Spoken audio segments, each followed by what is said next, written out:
Saya pernah sholat di samping seseorang. Saya tidak mengatakan dia tidak khusyuk, tapi badannya bergorak tori, Pak. Manggawi tori. Sampai dia puncaknya mencari jerawat. Ambo sholat di samping, carinya jerawat. Dipecahkannya Pak, bukan dibuang ke bawah, ditengokkannya ke muka. Akhirnya tertengok sama ambo jadinya, Pak. Itulah kondisi hatinya, Pak. Tergantung kepada hati. Ada orang istighfar 3 kali memang selesai sholat, tapi hatinya dia terbayang dosa yang dilakukannya, maka sungguh-sungguh dia 3 kali. Rasul 100 kali sehari semalam, awak 3 kali, masa 3 kali tak bisa elok? Astagfirullah, astagfirullah, astagfirullah. Ada juga yang istighfarnya sambil menguap. Astagfirullah.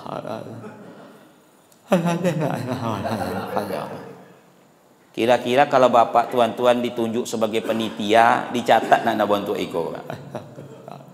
Kata malaikat muak kan nengok apa nak curang, enggak usah dicatat. Assalamualaikum warahmatullahi wabarakatuh. Saya bersama Biker Subuhan Pekanbaru Riau. Bagi yang sudah bergabung istiqomah, bagi yang belum segera bergabung. Kiamat sudah dekat.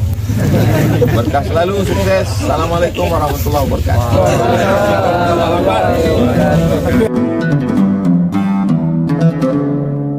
Bismillahirrahmanirrahim. Assalamualaikum warahmatullahi wabarakatuh. Alhamdulillahi rabbil alamin. Allahumma salli ala Muhammadin. Subhanaka la ilma lana illa ma 'allamtana innaka antal alimul hakim. La haula wala quwata illa billahil aliyyil azim.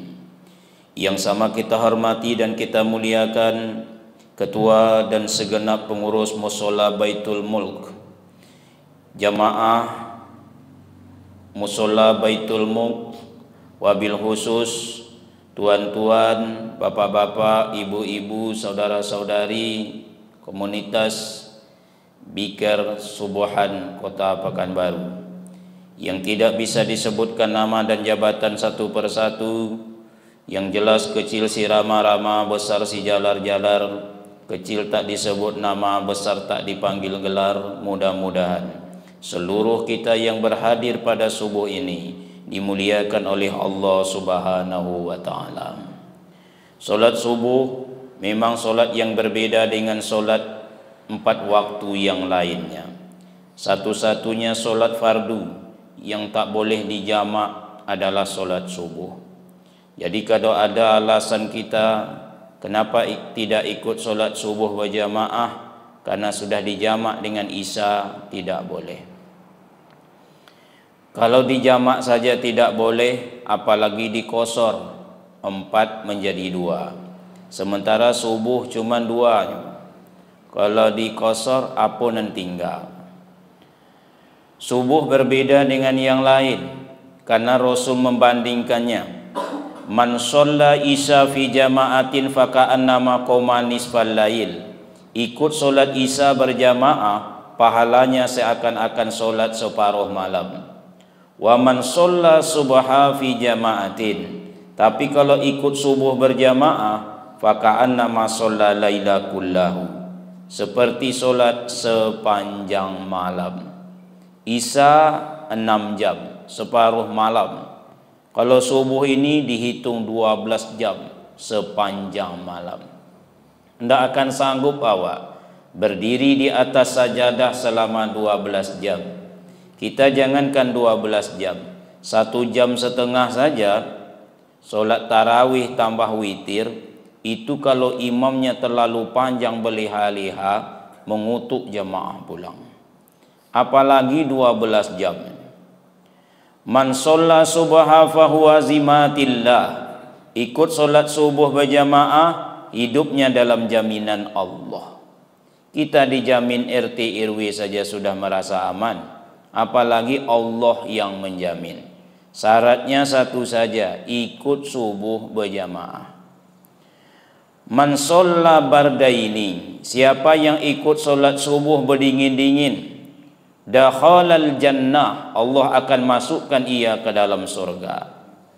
Man shalla subha, ikut solat subuh, thumma qa'ada, duduk dia sejenak. Bagaimana duduk tergantung kondisi dan keberuntungan. Terserahlah bagaimana gaya duduknya. Yazkurullah, mengingat Allah, hatta tatslu'a syamsu, sampai terbitnya waktu syuruk. Makasih. Waktu syuruk 6:24 lebih kurang. Thumma shalla raka'ataini, kemudian dia solat 2 rakaat. Rakaat pertama sesudah Fatihah qul ya ayyuhal kafirun. Rakaat kedua sesudah Fatihah qul huwallahu ahad. Apa yang didapat? Kanat lahu hajatin wal umratin, tamah.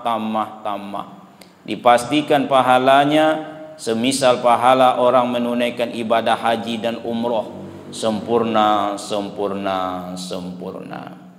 Mudah-mudahan itulah yang kita dapatkan, amin ya rabbal alamin. Duduk sejenak dalam majelis ilmu hanyalah orang pilihan. Makanya tak banyak orang yang mau duduk, Pak. Karena memang dipilih oleh Allah. Beruntunglah tuan-tuan yang mau mengorbankan sedikit waktu bisa duduk di dalam masjid. Sebab duduk di kedai kopi saja awak bisa berlama-lama, apalagi duduk di dalam masjid. Majtama'a qaumun fi baitin min buyutillah, tidaklah berkumpul suatu kaum di salah satu rumah Allah. Yatsluna kitab Allah, di situ dibacakan kitab Allah, ayat Allah. Wa yatadarasunahu bainahum, kemudian mereka berusaha menjelaskan, memaparkan isinya. Berkumpul di rumah Allah, dibacakan ayat Allah, dijelaskan isinya. Apa yang diberikan Allah? 1. Nazalat alaihimus sakinah, turun ketenangan di hati kita. Jadi kalau terlalu risau dan galau menghadapi dunia yang hanya sesaat ini, maka sering-seringlah hadir di dalam majelis ilmu. Duduk awak elok-elok, tengok ke ustaz, sekali-kali anggukkan kepala. Soal paham atau tidak, nantilah itu.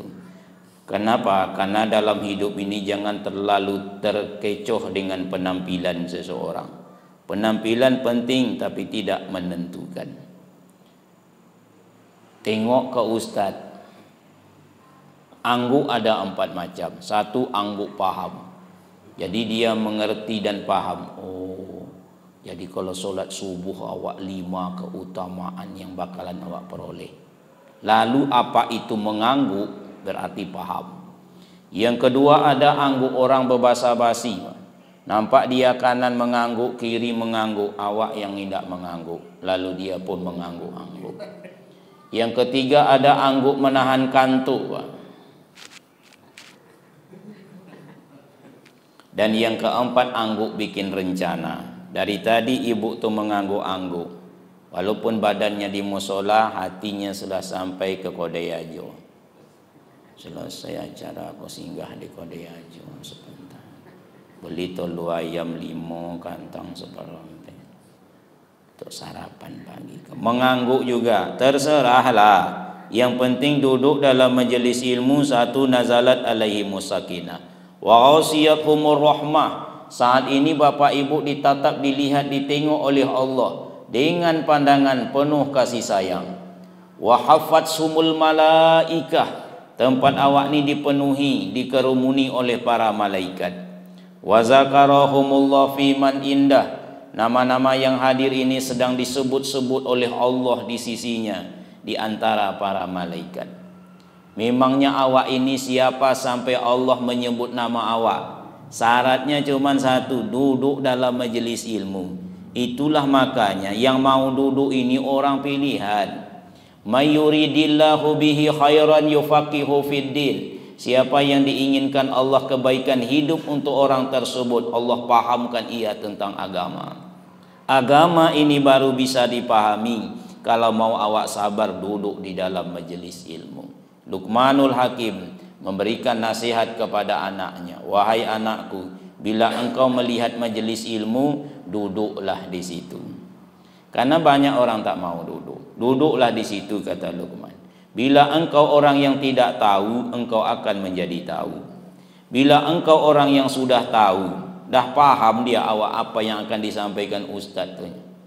Sebab kaji ini kan itu juga. Berlayar kapal di Sungai Pinang, singgah sebentar di Batang Lubuh. Apal kaji dek diulang, pasanya jalan dek ditempuh. Bahkan kaji itu kaji lama juga kadang pak. Ditompi bareh ditompi diindang-indang badarai juga. Mengaji awak mengaji kaji lama jangan dilupa. Kajinya itu juga. Tapi Luqmanul Hakim mengatakan bila engkau orang yang tidak tahu, engkau akan menjadi tahu. Bila engkau orang yang sudah tahu, Allah akan beri hidayah di hatimu untuk mengamalkan apa yang engkau tahu. Tahu ndak tahu, duduklah dalam majelis ilmu. Kita masuk kajian kita subuh ini, yaitu temanya tazkiyatun nufus, manajemen kolbu atau ilmu mengurus hati. Kenapa perkara ini penting? Secara umum alasannya adalah sebab tidak ada urusan yang lepas daripada hati, apapun itu. Orang meninggalkan rumah, itu yang di rumah berpesan hati-hati di jalan. Seharusnya pesan jujurnya kaki-kaki di jalan. Kenapa demikian? Kan kaki yang melangkah. Tapi kenapa disebut hati? Yang menggerakkan kaki awak ini adalah hati. Orang kalau hatinya sudah tertarik dengan masjid, jauh pun rumahnya dari masjid dekat rasanya. Orang kalau hatinya jauh dari masjid, walaupun satu dinding dengan masjid, jauh rasanya. Ke masjid ini bukan masalah kaki, masalah hati. Sahabat banyak yang jauh rumahnya dari masjid. Sauban tersebut, Sauban An-Nabawi radhiyallahu an, itu berjalan 1,5 jam baru sampai ke masjid. Tapi tak pernah tertinggal rakaat pertama. Umum maktum buta, tak ada penuntun, tua renta, rumah jauh dari masjid, melewati hutan-hutan kurma dan banyak hewan-hewan berbisa. Ulama hadis mengatakan 6 kekurangan umum maktum, tapi juga selalu ke masjid. Bukan masalah hati, kaki, masalah hati. Betapa banyak dalam hidup ini orang yang punya kaki tapi karena tak punya hati, maka jarang dia ke masjid. Ada orang kadang-kadang tak punya kaki tapi dia punya hati, tidak ada kakinya tapi datang ke masjid. Apa tidak malu awak? Orang yang hari ini disehatkan Allah kakinya tapi tak mau datang ke masjid. Namanya hati-hati. Di jalan itu banyak tulisan, maaf jalan Anda terganggu, harap hati-hati. Seharusnya harap mata-mata, kan mata nan menengok.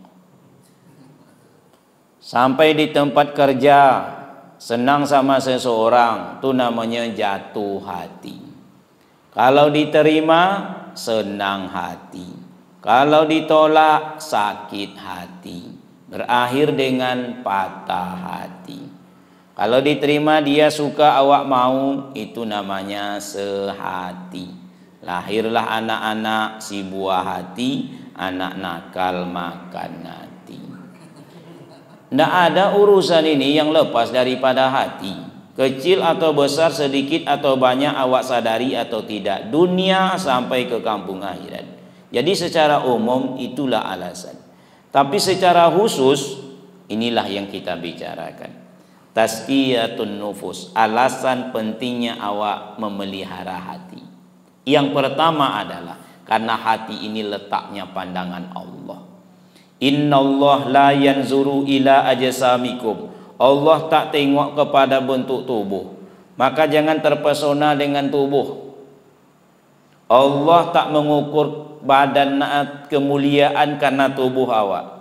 Ada yang tinggi, ada yang rendah. Orang tu disebut tinggi karena ada pendek-pendek kau lah Pak. Saya merasa senang Pak dengan yang diberikan Allah. Lah cukup kau lah Pak. Ustadz Samsul Rinjal itu banyak Pak di Pekanbaru. Salah satunya saya. Ustaz Samsul Rijal, yang di mana? Yang di Panam. Nan mana? Nan pendek-pendek itu. Tidak masalah, lah cukup. Pendek awak, lebih banyak orang pendek dari awak. Ucok baba pendek jangan nyapa. Kaum muslimin yang berbahagia, tidak ditengok Luqmanul Hakim, kulitnya hitam legam, rambut keriting, bibirnya tebal, kaki pecah-pecah. Orang Ethiopia. Tapi jangan salah, dalam kondisi tubuh yang seperti itu, namanya ada di dalam Al-Quran. Surat Luqman, seorang ayah yang sukses mendidik anaknya. Awak gagah tampan, belum tentu sukses mendidik anak. Bilal bin Rabah hitam legam, setiap hari kepala atau mukanya dipijak oleh Umayyah bin Khalaf. Kalau Umayyah bin Khalaf ingin naik unta. Tapi suatu pagi Rasul memanggil Bilal, "Ya Bilal, amal apa yang engkau biasakan?" Kenapa demikian? Tadi malam kata Rasul, aku dimi'ratkan oleh Allah dan ku dengar langkah kakimu di dalam surga. Kepala di dunia dipijak orang, langkah kakinya sudah terdengar di dalam surga. Allah tak tengok kepada jasad. Wala ila suwarikum, Allah tak tengok kepada wajah. Awak ini sengaja dibuat Allah berbeda wajah supaya mudah untuk dikenal. Terbayang tak Bapak Ibu kalau seluruh perempuan di kota Pekanbaru mukonya sama? Apa ndak tertukar bini setiap malam dibuatnya? Salah-salah tarik tertarik bini RT. Kenapa demikian? Wajahnya sama. Dibuat Allah awak ini berbeda, Pak, supaya mudah untuk dikenal. Maka jangan dikotak-katik wajah ini. Cukuplah apa adanya. Allah melaknat perempuan yang mencukur alis. Kenapa demikian? Tak terima dengan jatah muka. Tapi sekarang orang kan tak peduli, Pak. Tidak memandang dari sisi agama. Yang penting tampil beda, tampil kece, tampil rancak, tampil indah. Dicukurnya lah alis. Allah melaknat. Bahkan hari ini orang berani operasi plastik. Hidung nan pesek dikombangkan, Pak. Pipi nan kempes dikembungkan. Bibir yang kecil ditebalkan.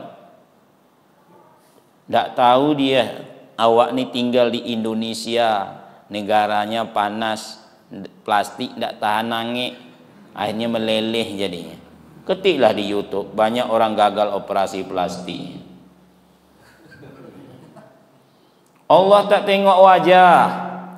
Wala ila amwalikum, Allah tak tengok kepada harta. Palah tanda orang beriman, suka dan duka hanya mainan, miskin dan kaya hanya cobaan, hidup ini hanya pinjaman. Apa guna kayu balinda, punyo orang punyo awak. Untuk apa? Punyo orang punyo awak. Memang kayu, Pak, tapi orang punyo. Awak kumpulkan sama awak. Jauh dari dun sana. Saya tak pakai mic ini, nanti disangka orang gila kan menyanyi juga Raja Ustaz. Biarlah anda abapiti, tapi asalai babudi, baguno dalam nagari. Kok kayu-kayulah surang. Sampai situ aja. Awak kemari ini bukan pergi menyanyi, pergi mengaji. Allah tak tengok. Kalau seandainya kayalah yang ditengok oleh Allah, yang merasa awak lebih mulia daripada orang miskin, hati-hatilah itu. Korun itulah penyakitnya, makanya ditenggelamkan oleh Allah.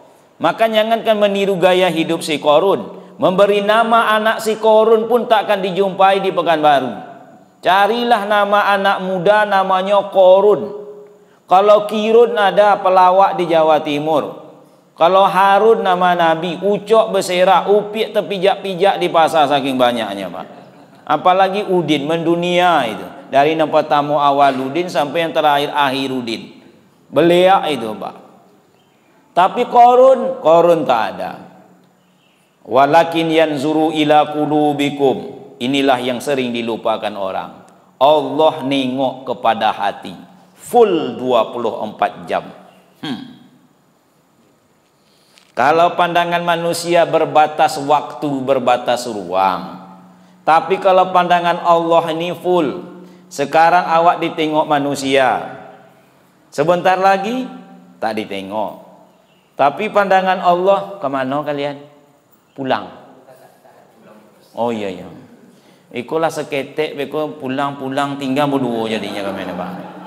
Ini jamaah di sini kan tak banyak dah Pak, cuma 4 orangnya Pak Anas. 1, 2, 3. Memang 4 sejak dulu Pak ya. Sebelah sananya. Alhamdulillah lah. Sedikit istiqomah lebih baik daripada banyak tapi tidak kuat. Masih ada yang mau keluar? Silakan. Nah, kaum muslimin yang berbahagia, walakin yanzuru ila qulubikum, Allah tengok kepada hati. Kalau saya yang menilai tuan-tuan, bapak dan ibu, ini nilainya 100 semuanya Pak. Kenapa demikian? Semuanya menengok sekali-kali menganggukkan kepala. 100 nilainya nih. Sebab ada juga saya pernah ceramah isinya cuma 3 orang. Saya tidak risau. Kenapa demikian? Banyak para malaikat yang duduk di situ. Tiang musola waktu itu 4, orangnya cuma 3. 1 atuk, 2 nenek-nenek. Apakah saya tidak ceramah? Tugas saya tidak memperbanyak orang. Banyak tidak ukuran daripada sebuah keberhasilan. Nah, itu jangan lupa. Tapi istiqomahnya yang penting. Begitu mulai assalamualaikum, 1 atuk, 2 nenek-nenek.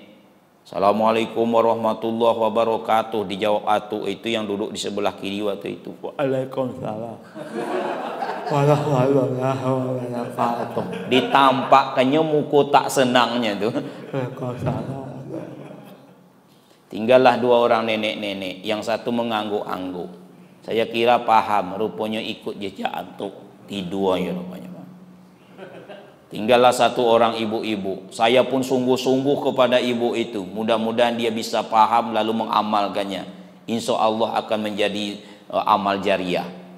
Tapi ternyata ibu itu tak menengok saya sepenuh hati, segenap jiwa. Mukanya ditengok keluar jendela. Kakinya diselunjurkan lalu digoyang-goyang. Memang ada dia menengok saya sekali-kali, tapi menengoknya menengok masam. Sementara mata adalah jendela hati. Kalau ambo peturikan hati, ambo cokik ibu sebenarnya. Muak aku menengoknya. Saya pernah ceramah isinya 8 orang Pak. 4 di kanan, napak tuh 4 di kiri. Ke-8-8-nya menunjukkan kaki Pak. Ke-8-8-nya ditengoknya telapak kaki yang betai ayam itu ke muka ustaz dan digoyang-goyangkan sambil lalok-lalok ayam. Sejak itu memang tidak pernah hampa ke situ lah Pak. Karena tak satu pun yang mendengarkannya. Kaum muslimin yang berbahagia, semuanya itu adalah gambaran daripada hati. Walakin yanzuru ila qulubikum. Kalau Allah yang menilai, tidak 100 semua nilai awak. Tergantung kondisi hati masing-masing. Ada yang sepenuh hati, nilainya penuh. Itulah bedanya pandangan seseorang kalau sudah merasa ditengok oleh Allah. Tak sibuk dia dengan orang lain. Hatinya sedang ditengok. Bentuk itu Pak Ustaz, kiro-kiro. Tidak mesti bentuk itu benar Pak. Ada yang separuh hati mendengarnya.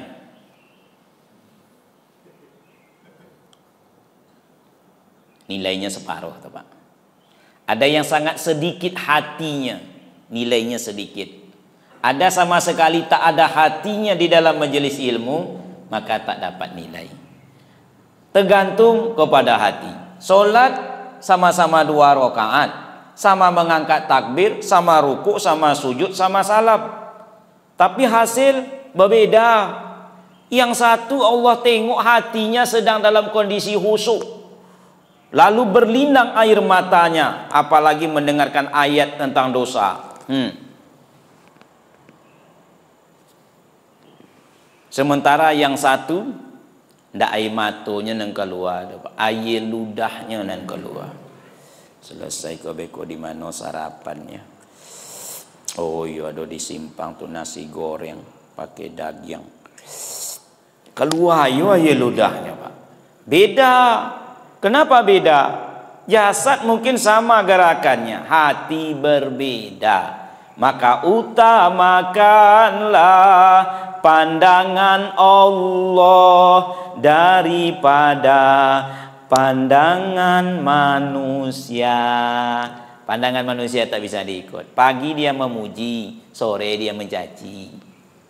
Siang dia tenang, malam dia tergoncang. Hari ini menjadi kawan, besok menjadi lawan. Tidak bisa diperturutkan.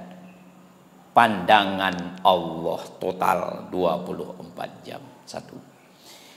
Yang kedua adalah kenapa pentingnya kajian tazkiyatun nufus masalah hati.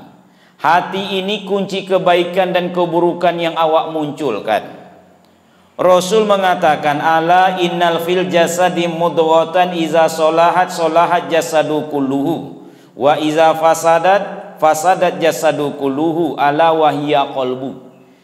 Ketahuilah, kata Rasul, di tubuh kalian itu ada segumpal darah, sepotong daging. Di sini. Iza solahat, bila yang satu itu elok, yang lainnya akan ikut elok. Wa iza fasadat, tapi kalau yang satu itu sudah bermasalah, sudah terkelok dia, yang lain ikut terkelok. Ala wahiyya qalbu, nama yang satu itu hati. Hati-hati dengan hati. Cara berpikir, cara memandang, cara mengucap, cara berbuat, semuanya tergantung kepada hati. Bila hati kian bersih, berpikir pun, baris pertama masalah hati, Pak. Berpikir pun selalu jernih, semangat hidupkan gigih, prestasi mudah diraih, tapi bila hati keruh, batin terasa gemuruh, seakan dikejar musuh, dengan Allah kian jauh. Kata Ali bin Abi Thalib, tak satu pun rahasia disembunyikan di hati seseorang, kecuali pasti ditampakkan Allah lewat raut muka dan perbuatan. Contoh, menurut tuan-tuan, ekspresi mana yang betul yang saya bawakan berikut ini? Ini contoh saja nih. Saya ikut lomba. Di dalam dunia dakwah ini namanya ilmu retorika, seni berbicara di depan umum, public speaking. Undian nomor 1. Kamera harap menyesuaikan. Ini undian nomor 1. Coba nilai. Bila hati kian bersih, ekspresinya nih, Pak. Berpikir pun selalu jernih, semangat hidupkan gigih, prestasi mudah diraih, tapi bila hati keruh, batin terasa gemuruh, seakan dikejar musuh, dengan Allah kian jauh. Undian nomor 1. Dah, nilai nanti mana yang betul. Coba undian nomor 2. Bila hati kian bersih, apa kira-kira? Berpikir pun selalu jernihnya, berpikir di siku, Bang. Semangat hidupkan gigih, prestasi mudah diraih, tapi bila hati busuk, mau, Pak? Tidak cocok. Yang cocok yang pertama tadi. Tak ada satu pun yang awak sembunyikan di hati. Itu pentingnya kajian hati. Kecuali pasti ditampakkan Allah lewat raut muka, pandangan mata, dan perbuatan. Apapun itu. Ibu, Bu, kalau baru bertengkar dengan suami, cekik mencekik, jambak menyambak, kemudian ibu keluar rumah, lewat kawan ibu tersenyum, ditegurnya ibu, Bu, ibu juga kan senyum, cuman senyumnya masam. Iya. Orang tahu itu. Apa masalah ibu tuh ya? Nggak kuat ada masalahnya dengan suami. Iya. Senyum memang, tetapi diketahui oleh orang lain. Itu masalahnya. Kaum muslimin yang berbahagia, bila hati kian lapang, kembali kepada baris pertama. Hidup susah tetap tenang, walau gelisah menghadang, dihadapi dengan tenang. Tapi bila hati sempit, segalanya jadi rumit, seakan hidup menghimpit, lahir batin terasa sakit.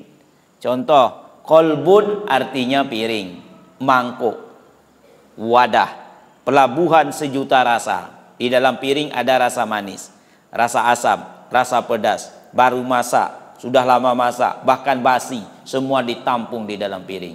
Itulah dia kolbun, sejuta rasa terkandung di sini. Rasa senang tak senang, benci tak benci, suka tak suka, semuanya berlabuh di hati. Logika seperti ini kalau hati orang lapang. Pernah tidak Bapak Ibu pergi ke pesta pernikahan? Sering mungkin. Piringnya lebar tuh Pak. Ceper dan lebar. Iya enggak? Enggak sama dengan piring makan awak di rumah yang kecil. Kenapa? Di rumah awak gulainya tak banyak. Gulai, sambal, dua macam. Kadang-kadang tambah sayur sedikit. Kalau di rumah saya Pak, enggak pula banyak-banyak betul. Ikan ya ikan aja lah. Enggak pula ikan, ayam, dendeng, segala macam. Enggak. Nah, coba tengok di pesta pernikahan. Lebar piringnya. Kenapa? Yang bakalan masuk banyak. Awak tenang ternikmati. Langkah pertama, nasi dalam termos, sam. Ya enggak? Langkah nomor 2, dendeng batokok ladu hijau, taruh di sampingnya. Langkah nomor 3, asam podeh bawang, masuk. Kau lomak-lomak aja kau nyoba. Pada di rumah tak jumpa kau Pak. Masuk juga. Langkah nomor 4, bakar ikan asin, bakar ayam kampung, masuk. Goreng ikan asin lomak pakai potai, masuk. Toco, acar mentimun, pecal. Rupanya kadang orang berpantangnya hanya di rumah makan. Banyak orang berpantang Pak, tapi di rumah makan. Awak dadar tolu aja lah, 7.000 tuh yo. Sementara di waktu pesta pernikahan tidak ada apa tuh berpantang. Masuk semuanya. Lado, kerupuk jangi, pucuk ubi, kacang panjang, wah, jengkol mudo masuk. Jumpa dengan apa lain? Apa? Iya. Jemaah musola Baitul Mulk. Iya. Oh, Ustaz sudah. Oh, iya. Apa hubungan ikut pemilih? Oh, mari wak duduk makan bersama. 5 menit selesai. Ternikmati, musik bisa didengar, awak beramah tamah. Di mana letak permasalahannya Pak? Di piringnya. Piringnya lebar. Kalau soal jenis makanannya enak atau tidak itu bervariasi, tergantung kemampuan orang yang punya pesta. Terbayang tak Bapak Ibu kalau seandainya piring kecil, piring teh, masuk nasi, penuh. Betapa banyak dalam hidup ini kalau hati sempit, satu cuman masalah, ibu itu sudah seteres Pak. Cuman satu baru masalahnya, dia menangis terseduh-seduh ke rumah tetangga sambil curhat. Ndek Bu, tolonglah ambo, Bu, tolonglah ambo. Mengapa Bu? Suami ambo tu Bu, Allah 2 malamnya tidak pulang-pulang. Apa kata ibu yang satu? Ibu baru 2 malam, ambolah 2 tahun suami tidak ada pulang-pulang. Mana lebih parah? Sama-sama tak pulang. Ini 2 tahun. Cuman yang paling stres yang 2 hari. Kenapa? Hati sempit. Hati kalau sudah sempit, pikiran memang sempit Pak.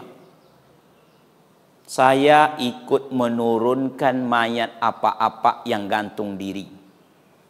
Umurnya 72 tahun. Tak dipandang kalau masalah hati. Oh, sudah tua, mohon maaf Pak ya. Tidak peduli. Sudah 72 tahun. Kenapa? Karena anak terlambat mengantarkan nasi siang itu. Itu cuma masalah. 8 tahun saya bekerja Pak di rumah sakit. Masuk ke ruangan apa-apa, nih separuh diterkam buaya. Assalamualaikum Pak. Waalaikumsalam Pak Ustadz. Gimana kabar lukanya? Alhamdulillah sudah mengering. Kalau saya rajin minum obat, kata dokter seminggu lagi insya Allah bisa pulang. Dan ini sudah bisa digerak-gerakkan. Oh Alhamdulillah. Semangat ya Pak. Semangat Pak Ustadz. Saya harus sehat. Saya harus sehat. Jadi itulah kerja saya dulu. Memberikan semangat. Semangat Pak. Semangat. Sehat. Sehat. Nah. Masuk ke ruangan ibu-ibu. Apa kabarnya Bu? Onde Pak Ustadz, matilah ambo ne Pak Ustadz, matilah ambo le. Kadang muak ambo mati le bu naga muak kadang-kadang. Tapi tak saya sebut seperti itu. Apa masalahnya Bu? Apa Pak Ustadz, 2 hari yang lalu ambo digigit somui. La ilaha illallah. Digigit somui seperti digigit buaya sikapnya. Orang ada digigit buaya, sikapnya seperti digigit semut. Permasalahannya itu bukan masalahnya, sikap awak menghadapi masalah. Itu jauh lebih penting. Seorang nenek-nenek masuk ke ruang ICU, umur 64 tahun. Kenapa dilarikan ke ruang ICU? Minum rondop. Masuk jam 8 pagi, keluar jam 4 sore, meninggal dunia. Tidak bisa diselamatkan. Kenapa minum rondop? Ternyata cemburu sama lakinya.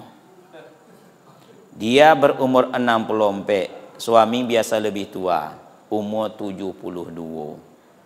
Kalau yang dicemburuinya bentuk tuan-tuan kok masih gagah, ambo pun masih bisa yo. Iko 72, jalan kelah bentuknya. Apanya nekan dicemburu kamu untuk iko. Tapi karena hati sempit, cemburu nenek itu. Ndak kusangka tuh kalian tuh main mato dengan tukang salju tuh. Oh tuh Pak. Nya ndak tahu suaminya tuh sakit mato tuh gigo-gigo tuh matanya. Kenapa ini terjadi? Hati sempit. Masuk kemarin WA istri. Perempuan umur 35 tahun Bu. Mati gantung diri. Alasannya cuma bertengkar sama adiknya. Bermula dari hati sempit. Satu baru masalah. Padahal dia tidak sadar dia harus berjalan memasukkan masalah lain. Dendeng batokok ladu hijau. Harus dia teh nasi lata. Guyang dewanya. Asam podeh bawang. Dia teh dendeng. Tambah guyang.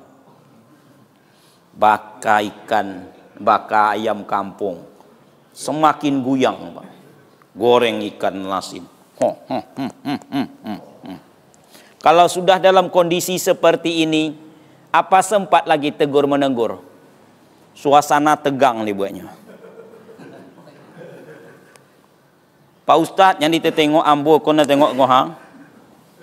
Musik awak tak bisa menyimaknya. Orang makan nasi dulu ditarik. Dia hendak terpaksa dari atas. Kalau ditarik nasi, tumbang semuanya. Terpaksa dari atas. Sambal lado hijau. Makan sambal. Menderita. Habis sambal hijau, masuk sambal lado merah. Sambal yule. Padahal sebenarnya hakikat makanan itu nikmat luar biasa. Tapi karena tak pandai menyikapinya, menjadi beban penderitaan. Kalau waktu piring lebar kan suap nasi, gigit dendeng, masuk jengkol, ambil sambal, disatukan di dalam. Nikmat rasanya Pak. Ini tidak bisa. Kenapa? Semua bermula daripada hati. Maka hati-hatilah dengan hati, kunci kebaikan dan keburukan. Yang ketiga. Kenapa pentingnya kajian hati? Hati ini sarana awak beribadah kepada Allah. Tidaklah ada sebuah ibadah yang disuruh oleh Allah dan Rasul kecuali yang pertamanya adalah pekerjaan hati. Berwudu awak tadi, niatnya yang pertama hati, niat. Rukunnya 6. Nomor 1 niat, niat itu hati. Solat awak solat subuh, yang pertama adalah niat, rukunnya 13. Bahkan saat ini masuk seseorang solat di sini 2 rakaat, awak tidak bisa menentukan jenis ibadahnya kecuali setelah bertanya apa niatnya. Dia solat 2 rakaat saat ini nih Pak. Cobalah, solat apa dia tuh Pak? Tahiyatul masjid Pak Ustadz? Mungkin. Solat sunat safar, dia baru pulang dari Jakarta? Mungkin. Solat sunat tobat, dia baru setelah bertengkar dengan istrinya, lalu dia bertobat? Mungkin.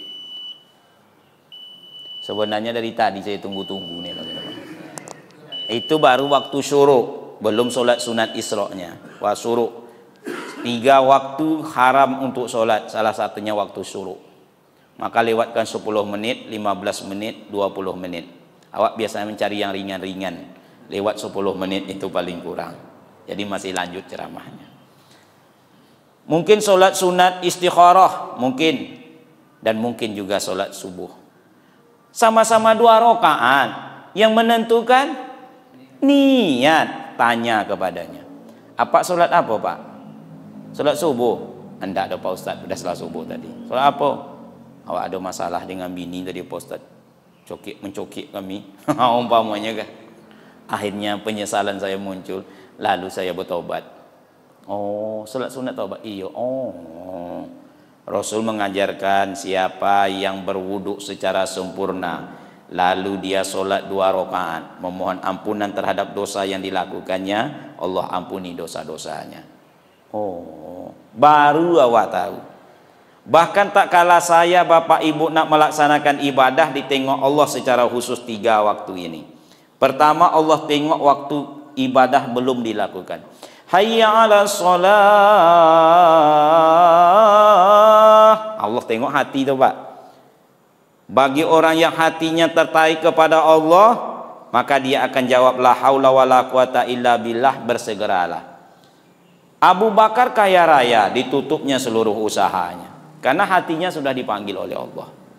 Ali bin Abi Thalib kurang apa gagahnya? 1 Ali kekuatannya imbang dengan 30 laki-laki biasa. Dia seorang singa padang pasir. Tapi terdengar ayat azan hayya 'alas shalah, pucat mukanya, menggigil badannya. Orang bertanya, "Ya Ali, mengapa engkau seperti ini?" Dijawab oleh Ali, "Yang memiliki jiwaku ini, termasuk hati itu, sedang memanggil aku." Beda Pak. Ada hayya 'alas shalah, dijawab orang bikoselah, sebentar lah, duluan lah, sehingga solat asar hampir maghrib, solat subuh dah jam 7. Bilo-bilo lah, doa-doakan lah, kirim salam lah, juga ujungnya, tapi berbeda. Sewaktu pelaksanaan kembali ditengok Allah, siapa yang khusyuk, siapa yang tidak khusyuk. Istighfar awak, ditengok Allah siapa yang khusyuk, siapa yang tidak khusyuk. Kalau yang khusyuk berarti lidahnya, badannya ikut khusyuk. Kata Rasul, bila khusyuk hatinya, pasti khusyuk badannya. Ada seseorang solat di dekat Rasul, gilo ka menggawi korojonya Pak. Maka keluarlah hadis ini. Bila hatinya khusyuk, badannya, tubuhnya akan ikut khusyuk. Saya pernah solat di samping seseorang. Saya tidak mengatakan dia tidak khusyuk, tapi badannya bergorak tori Pak, menggawi tori, sampai dia puncaknya mencari jerawat. Ambo solat di samping, carinya jerawat, dipecahkannya Pak, bukan dibuang ke bawah, ditengokkannya ke muka. Akhirnya tertengok sama ambo jadinya Pak. Itulah kondisi hatinya Pak. Tergantung kepada hati. Ada orang istighfar 3 kali memang selesai solat, tapi hatinya dia terbayang dosa yang dilakukannya, maka sungguh-sungguh dia 3 kali. Rasul 100 kali sehari semalam, awak 3 kali, masa 3 kali tak bisa elok? Astaghfirullah, astaghfirullah, astaghfirullah. Ada juga yang istighfarnya sambil menguap. Astaghfirullah.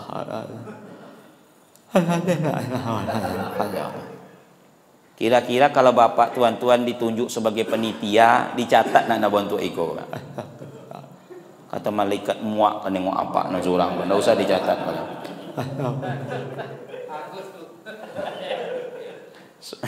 Subhanallah. Elok-elok. Kenapa? Allah nengok. Subhanallah, subhanallah, subhanallah. Awak merasa tak ditengok oleh Allah, makanya seenaknya saja orang ucap subhanallah. Ada yang separuh saja dia ngucap Pak. Dah sampai ke ujung. Apa kata malaikat?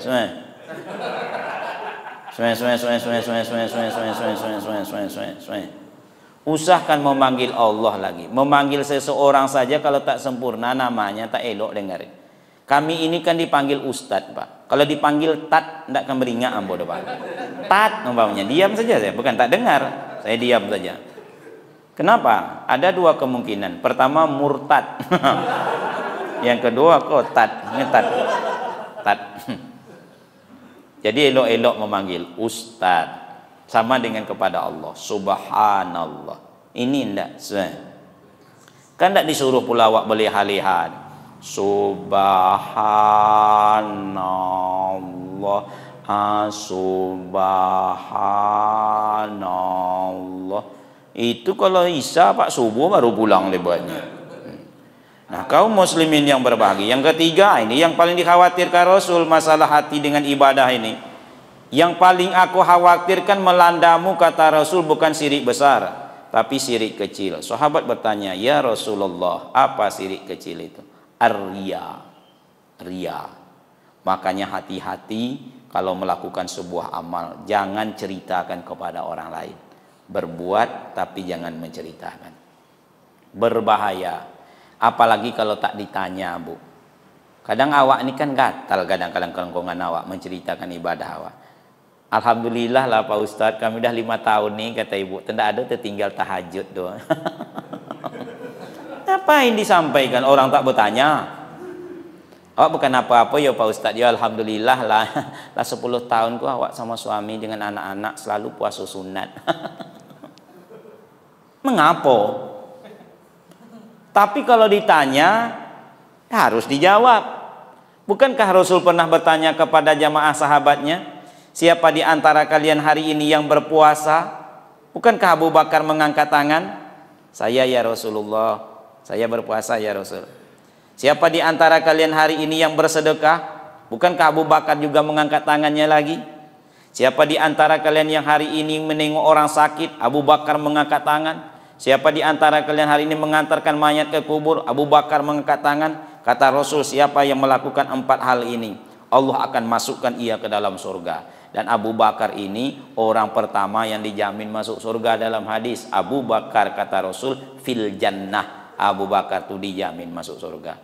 Bahkan Rasul mendoakan mudah-mudahan Abu Bakar itu dipanggil dari berbagai pintu. Babu sholat memanggilnya, babu zakat memanggilnya, babu sedekah memanggilnya, babu zikir, semuanya memanggil. Memang Abu Bakar berbeda.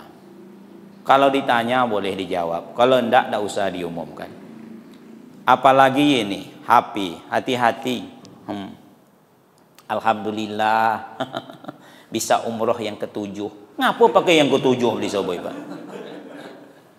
Memangnya kalau tak diumumkan mengapa? Iya enggak? Beda dengan komunitas awak ini ada syiar agamanya boleh. Ini maksudnya secara pribadi.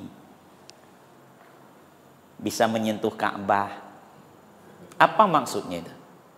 Supaya orang lain tahu. Bisa menyentuh Ka'bah dengan ayang bebek. Di depan saya jamaah sudah diingatkan tidak usah di video tawaf kita. Oh, tidak peduli do Pak. Irang Indonesia itu kan agak tongka Pak. Mada-mada pang carepang makam bah papului ditogah mengaringkang disuruhkan bahasa surui. Dipediokannya. Padahal tawaf itu sama dengan kedudukannya sholat. Rabbana atina, ini Ka'bah nih, fid dunya hasanah wa fil akhirati hasanah. Bunyi dia. Kenapa demikian? Hilang ibadah awak dibuatnya. Kalau soal masalah dunia terserah. Engkau lebih tahu daripada aku kata Rasul. Awak jalan-jalan, foto terserah. Lagi di Harau, di Pantai Padang, di bawah jam gadang. Ustadz kok tahu? Ambo sendiri melakukan ini.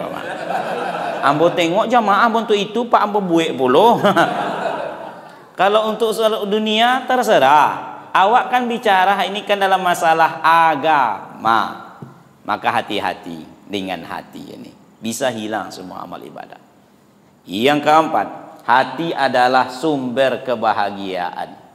Bapak Ibu yang berbahagia, Allah jelaskan, huwallazi anzala sakinata fi qulubil mu'minin. Ternyata sumber ketenangan kebahagiaan itu mutlak Allah berikan kepada hati orang mukmin. Jadi tak perlu mencari-cari kebahagiaan, Allah turunkan di hati awak. Itu makanya tertulis di belakang truk itu, bila hati bahagia penderitaan badan tidak terasa. Hati akan mempengaruhi bahagia tidaknya seseorang hari itu, bukan badannya. Kalau hati bahagia, penderitaan badan tidak terasa. Bapak Ibu, orang kalau sudah hatinya bahagia, makan bertambah, tidur berkoruh. Itu makanya kadang-kadang di dalam sebuah majelis, saya tidak pernah marah kalau ada jamaah tidur. Kenapa? Hatinya sedang tenang. Karena saya pernah berjumpa dengan pasien 6 bulan tidak bisa tidur, Pak. 6 bulan tidak bisa tidur. Sebab syarat untuk bisa tidur, hati harus tenang. Ternyata sebahagian jamaah sedang ramai pun hatinya tenang, bisanya tidur, Pak. Ustadz di depannya pakai mic, tidurnya, Pak. Maka saya tak pernah marah. Ada yang tidur kadang-kadang mendongkuanya, Pak. Itulah tenangnya hati itu. Di bengkel pun awak bisa tidur. Bisa tidur, Pak. Apalagi kami yang agak sibuk ini, paling lomak tidur, Pak. Saya pernah pakai sepeda motor, tak tidur di atas Honda, Pak. Bila ambo terjago setelah Honda masuk ke pari, Pak. Hati tenang. Sedang bawa Honda pun tidur, Pak. Kaum muslimin yang berbahagia, sumber kebahagiaan terletak kepada hati. Terakhir, kenapa pentingnya kajian hati? Pada akhir daripada kehidupan awak ini, pagi berubah menjadi sore, siang menjadi malam, minggu berganti bulan, bulan hilang berganti tahun, menuju ke sebuah satu hari di mana tak ada lagi hari-hari. Itu namanya hari terakhir awak, hari pertama menghadap kepada Allah. Yauma la yanfa'u malun wala banun illa man atallah biqalbin salim. Pada hari itu kata Allah tak berguna harta anak yang banyak, kecuali orang yang menghadap kepada Allah dengan membawa hati yang salim, hati yang bersih. Semua ditinggalkan dan ditanggalkan orang. Yang akan menghadap kepada Allah adalah hati. Mudah-mudahan kaum muslimin yang berbahagia, kita bisa memahami betapa pentingnya kajian tazkiyatun nufus, manajil min qalbu, ilmu masalah hati. Sehingga dengan demikian insya Allah kita semakin berhati-hati tentang hati. Kesempurnaan hanya milik Allah subhanahu wa ta'ala. Kekurangan, kejanggalan berlabuh pada diri manusia. Kepada Allah kita memohon ampunan, dan kepada manusia ini kita wajib saling memaafkan. Lebih dan kurang mohon maaf. Kita tutup dengan doa. Subhanaka Allahumma wa bihamdika, asyhadu an la ilaha illa anta, astaghfiruka wa atubu ilaik. Assalamualaikum warahmatullahi wabarakatuh.